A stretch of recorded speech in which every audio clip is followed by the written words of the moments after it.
Қадірменді игі жақсылар, ардақты пайғамбарымыз Алланың оған салауаты мен сәлемі болсын.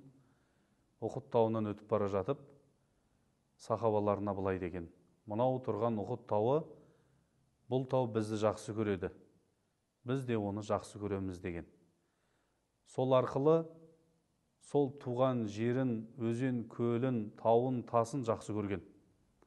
Қадыр Мырзалы бабамыз айтқан: адам өзінің отанынан алыстаған сайын өзінің отанына рухани жақындайды деген.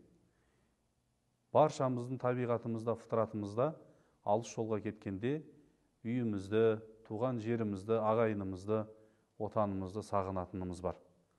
Сондықтан қадірлі игі жақсылар, мына отанның қадіріне жетіп, оны сүйіп, оған жанашырлықпен қарап, оны көркейтуге, үлес қосуға, оған адал қызмет етуге, халықты сыйлауға, осы отанда өмір сүріп жатқан халықтардың ұстанымына, тіліне, дініне, салт дәстүріне және мемлекетіміздің мемлекеттік рәміздері секілді барлық қасиетті тұтып, қастер тұтып, ұғымдарын құрметтеуіміз қажет.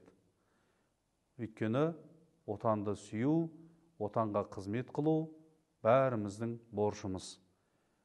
Отан болмаса, Алла сақтасын, қаншама елдерді көріп жатсыздар, соғыс болып жатқан, ашаршылық болып жатқан, ешқандай бір өрлеу, ешқандай бір мәдениет, ешқандай бір жақсылыққа қол жеткізіп жатқан жоқ. Сондықтан мынау тыныштықтың арқасында біз көптеген нәрселерге қол жеткізе аламыз. Аллах тағала елімізді тыныш қылып, халқымызға ауызбіршілік беріп, дамыған, байыған, ғылымы, білімі, технологиясы мықты елдердің қатарында болу үшін мынау отанды тыныш қылып ұстап отыруымыз керек. Алла баршамыздан елімізді, отанымызды тыныш етуді нәсіп етсін.